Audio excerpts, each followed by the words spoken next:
Hi butterflies! Welcome back to my channel. So for this day, ayan, kung makikita nyo ang aking itsura.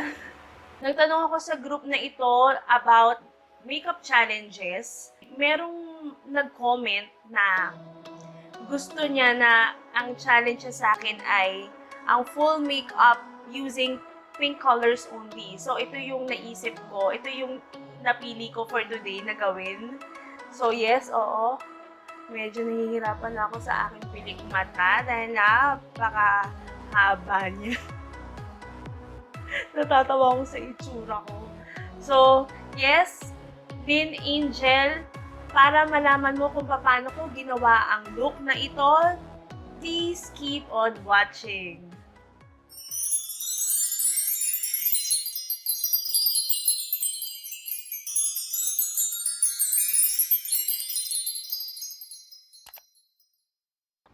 So yes, ito muna ang mga ginawa kong swatches para makapili ako kung ano yung mga makeup na pwede kong gamitin for this challenge. So, dahil hindi ko kabisado lahat ng mga products na gagamitin ko, I will try to insert it somewhere in the screen, lahat ng mga gagamitin ko sa mukha ko, and on the description box. Okay, let's begin. My face is already prepped. Tapos na ako mag-skincare and nakapaglagay na ako ng primer. Let's go on with the foundation.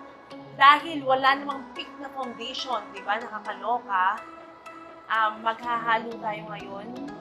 Ipaghahalo ko ang Maybelline Fit Me Foundation and Vice Cosmetics Water Gel Lip and Cheek Tint.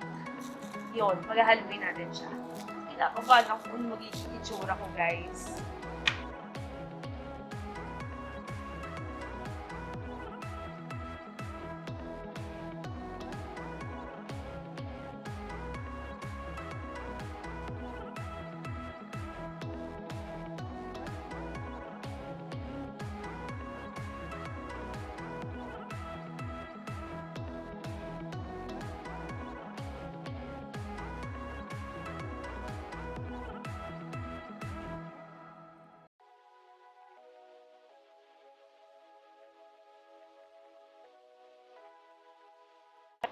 Ay, gusto ko lang ipaalam sa inyo na sumusunod ako sa rules na para makagawa ng pink na makeup ay mag-mix-mix tayo.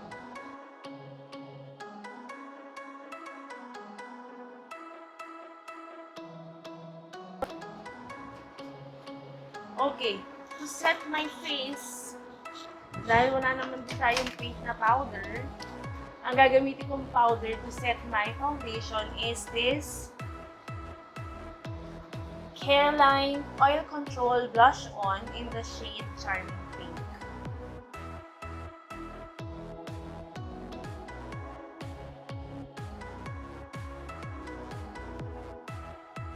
Pink yan guys, medyo light pink siya.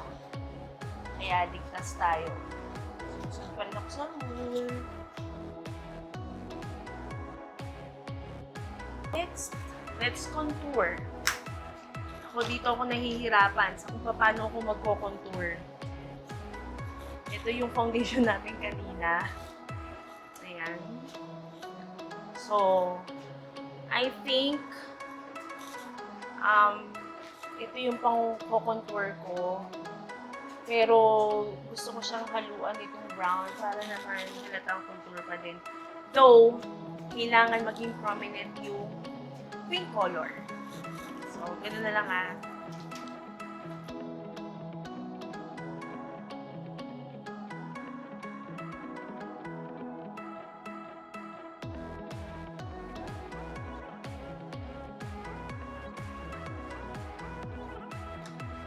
Ito siya Ito. Mas marami yan tapos konting dugtug lang dun sa brown.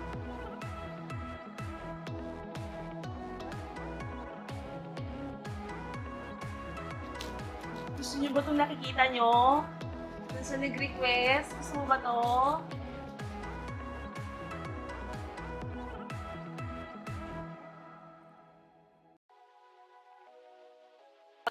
I enjoy what I'm doing. parang lumalabas dito yung pagka-creative ko. Pero hindi naman ako makeup artist, no? At hindi ko talaga alam kung paano ko magagawa ng maganda to, kung challenge na to. Kasi nag-search ako kung paano ko gagawin, kung makakakuha ako ng idea sa ibang YouTuber, pero parang wala akong nakita. Nagawa na ba nila dito? Hindi ako sure.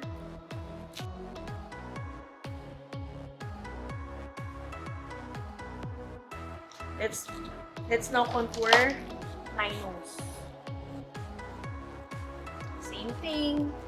Ganung kulay lang din.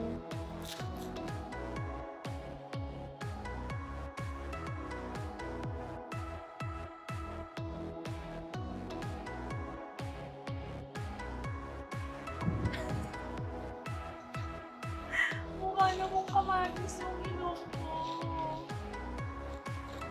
Wait lang, ayusin natin to. Ayoko ng ganito.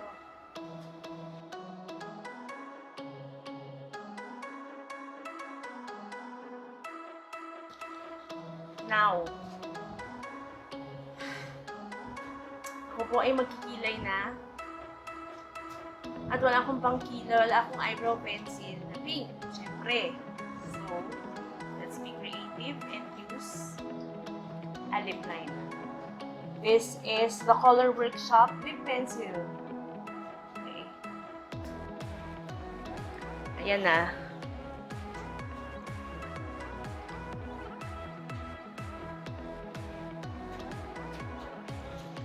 Pink yan.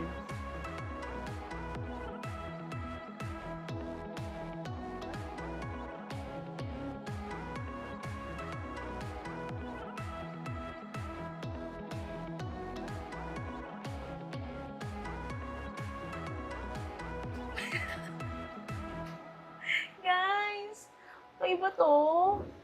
Gusto niyo ba itong nakikita niyo? Diyos ko. I-set natin ang aking eyebrows nung ginamit ko for contour.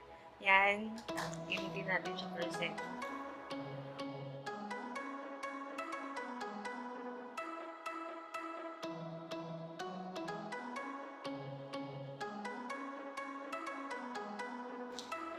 Para sa vlog talaga. Para sa vlog, gagawin ko to.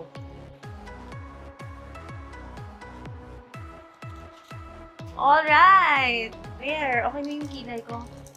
Satisfied na ako. Pero yung contour ko sa ilong parang kailangan kong pantayin.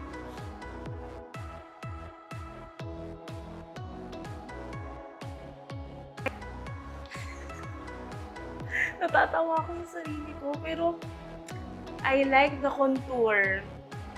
Okay, let's move on to the eye makeup. Eye makeup na tayo, guys. I'm gonna use this one for transition.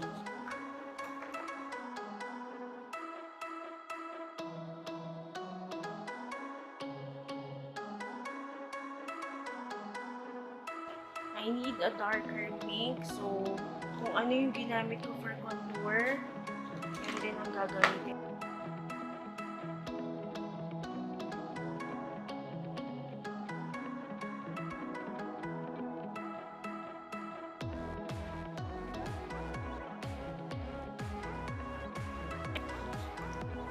For my lower lash line, I'm gonna use same na lang din. Yun na lang din, ayoko nang pahirapan yung sarili ko. Yun na lang lahat.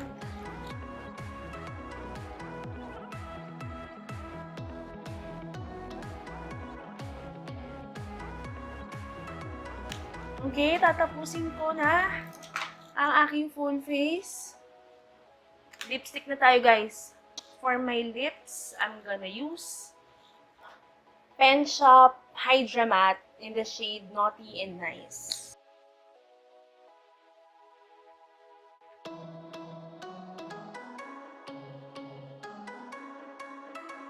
Oh, I forgot. Wala pa pala akong blush. So yes, I'm gonna use MAC Cosmetics Sheer Tone Shimmer Blush in the shade Dolly Mix.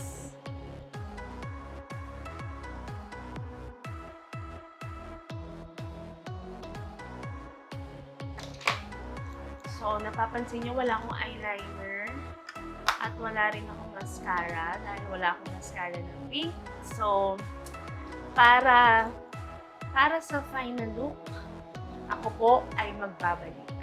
And yes, I'm so back. Ayan. Diyos ko, sinabi ko pa naman na ayoko ng mga falsies, pero dahil sa challenge na to,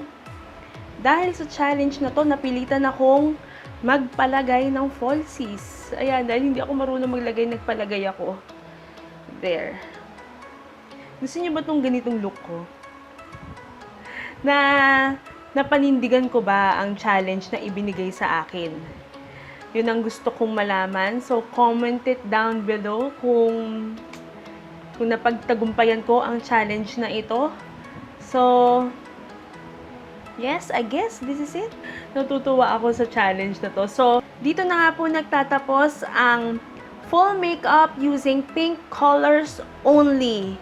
Though, nag-add lang ako ng medyo konting brown. As in, sobrang konti lang. Para lang mapagtagumpayan ko ang contour natin. Para kay Lynn Angel, sana napanindigan ko ang challenge na ibinigay mo para sa akin. So guys, if you like this kinds of video, don't forget to give it a thumbs up. And don't forget to click the subscribe button and the bell beside it para notified ka every time na mag-upload ako ng bagong videos. Please support me and be part of my growing butterfly family. See you on my next one. Bye!